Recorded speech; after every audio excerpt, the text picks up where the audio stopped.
Welcome to competitive exams corner. RRB ఎన్టీపీసీకి సంబంధించి నేను గత కొద్ది రోజులుగా వీడియోస్ మీకు అందిస్తూ వస్తున్నాను. అండ్ ఈరోజు మరికొన్ని ముఖ్యమైన ఇంపార్టెంట్ పాయింట్స్ ఇప్పుడు చూద్దాం. వైరస్ వలన జంతువుల్లో వచ్చే వ్యాధుల గురించి ఇక్కడ చెప్తున్నారు. సో ముఖ్యంగా ఫస్ట్ది ఆవుల్లో మనకు హెర్ప్స్ కానీ, బ్లూటంగ్ కానీ, smallpox, mouth and gland infection, rinderpest disease వస్తుంది. గేదెలో smallpox, mouth and gland infection, rinderpest disease. పెంపుడు జంతువులు డొమెస్టిక్ యానిమల్స్లో ఫీవర్ వస్తుంది. కుక్కకి సంబంధించి ర్యాబీస్ వస్తుంది అనమాట. సో అంటే ఇవన్నీ కూడా మనకు వైరస్ వల్ల జంతువుల్లో వచ్చే వ్యాధుల గురించి ఇక్కడ చెప్తున్నారు. అండ్ మనకి ఎగ్జామినేషన్ పాయింట్ ఆఫ్ వ్యూ ఇవి కూడా మనకు చాలా కీలక పాత్ర పోషిస్తాయి. ఇక నెక్స్ట్ విషయానికి వస్తే ఇక్కడ రసాయన నామము లభించే మొక్క వాటి ఉపయోగం గురించి ఇక్కడ చెప్తున్నారు. ముఖ్యంగా ఫస్ట్ది రసాయన పదార్థాలు చూడండి. ఫస్ట్ది టానిన్లు. ఇవి తంగేడు, కాసియా, తర్వాత తుమ్మ, అకేసియా, ఈ రెండు చోట్ల మనకి పదార్థం మనకు అందుబాటులో ఉంటుంది. వీటి వల్ల ఉపయోగం ఏంటి అంటే తోళ్ళు శుద్ధి చేయడానికి, ఔషధాల తయారీకి ఉపయోగిస్తారు. తర్వాత రెసిన్స్, ఇది వివృత బీజ మొక్కలు. పైనస్, వార్నిష్ల తయారీకి ఉపయోగపడుతుంది. జిగుర్లు, వేప, అజాడి రక్త, తుమ్మ అకేసియాలో దొరుకుతుంది. ఇది అంటిపెట్టులోను, ఔషధి తయారీ, ఆహారాల్లో మరియు పుస్తకాల బైండ్లలో ఇది ఉపయోగపడుతుంది.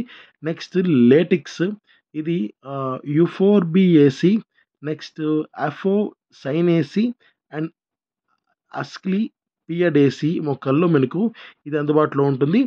హీవియా బ్రెజిలెన్సిస్, రబ్బర్ మొక్క అంటారు దీన్ని, నుండి పావ వరేసి కుటుంబపు రబ్బర్ మొక్కలు తయారు చేస్తారనమాట.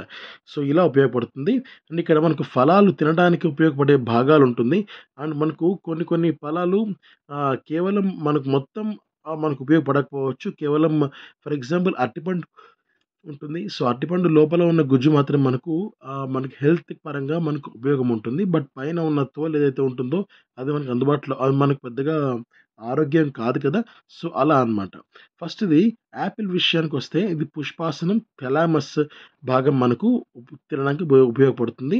తర్వాత మనకు ఈ వంగ జామ మొత్తం ఫలం అంతా మనకు అందుబాటులో మనకు ఉపయోగకరమే. ఖర్జూరం, ఇది ఫల కవచం అంట. నెక్స్ట్ అరటి మధ్య అంతర ఫల కవచాలు.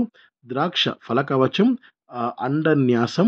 నెక్స్ట్ది జీడ మామిడి కండ ఉన్న పుష్ప వృంతం, తర్వాత బీజ దళాలు.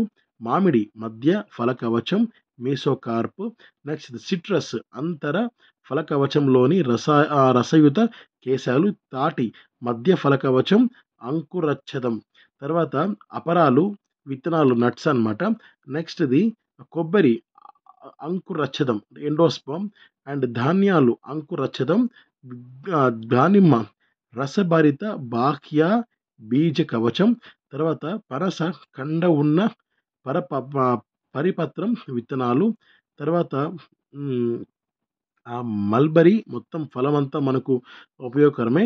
అనాస పరిపత్రం, అండన్యాసం. మర్రి పుష్ప విన్యాసాక్షం. నెక్స్ట్ది ముఖ్యమైన వ్యాక్సిన్లు, తర్వాత వారి ఆవిష్కర్తలు ఇచ్చారు. మనకు స్మాల్ పాక్స్ వచ్చి ఎడ్వర్డ్ జెన్నర్ గారు ఆవిష్కరించారు. కలరా ర్యాబీస్కి వచ్చి మనకు లూయిస్ పాస్చర్, ఇది ఎక్కువ సార్లు మనము చూసిన బిట్ ఇది.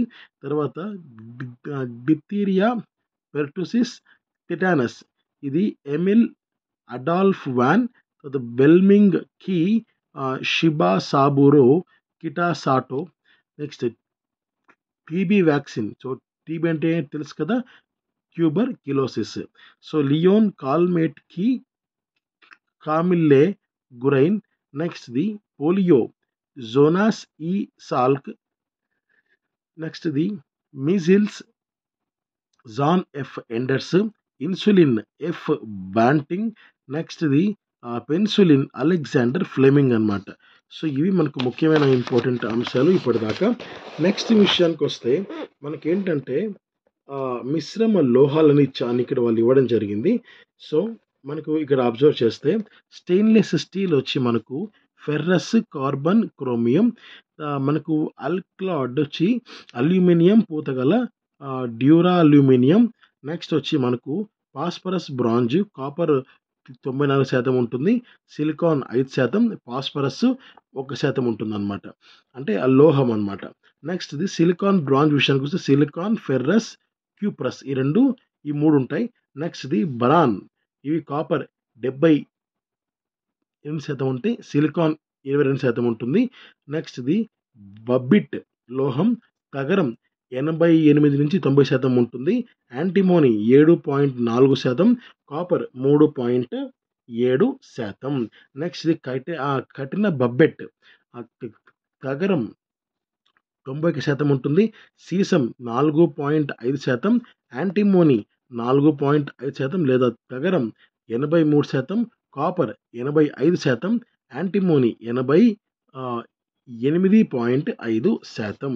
నెక్స్ట్‌ది ఆహ్, ప్యూటర్ లేదా ఆహ్, మనకు ఈ ఆహ్, బ్రిటానియా లోహం, ఇది తగరం 85-90% ఉంటుంది. Antimony 6-10%, copper 1-3%. నెక్స్ట్‌ది ఆహ్, కాన్స్టాంటన్, ఇది నికెల్ 40% ఉంటే కాపర్ 60% ఉంది. నెక్స్ట్‌ది డెల్టా లోహం, డెల్టా మెటల్, రాగి 55%, జింక్ 41%, ఫెర్రస్ 4% ఉంటుంది. నెక్స్ట్‌ది డచ్ లోహం, డచ్ మెటల్, రాగి, జింక్ గోల్డ్ కవరింగ్‌లలో ఉపయోగిస్తారు. నెక్స్ట్‌ది ఫెర్రో సిలికాన్, సిలికాన్ వచ్చి మనకు 90-95% ఉంటుంది. Carbon 0.15%, sulphur 0.01%, phosphorus 0.05%. నెక్స్ట్‌ది ferro titanium, titanium 38-45%, carbon 0.1-6%, silicon 15-25%, aluminium 9-10%. నెక్స్ట్‌ది ఫెర్రో వెనడియం, వెనడియం వచ్చి దీంట్లో 30-40% ఉంటుంది. కార్బన్ 3.5% ఉంటుంది. ఫాస్ఫరస్ 0.25%, సల్ఫర్ 0.4%, సిలికాన్ 13% ఉంటుందన్నమాట. తర్వాత మనకు ఈ ఆల్ఫా జర్మన్ సిల్వర్, ఇందులో కాపర్ వచ్చి 55-65% ఉంటుంది. జింక్ 13-27% ఉంటుంది. నికెల్ 10-30% ఉంటుంది. అంటే ఇది మనకు ఆహ్, ఆహ్, పూర్తిగా అవుట్‌పుట్. ఈ అవుట్‌పుట్ రావడానికి ఈ 3ని మనము ఇన్ని శాతాలుగా మనము పూర్తిగా మిక్స్ చేస్తే ఈ ఇది మనకు అవుట్‌పుట్‌గా వస్తుందన్నమాట. సో, ఇది ఇక్కడ ముఖ్యమైన పాయింట్. అండ్ మరికొన్ని ముఖ్యమైన పాయింట్స్ నేను మరొక వీడియోలో నేను మీతో పంచుకుంటాను. Thank you. Have a great day. జై హింద్.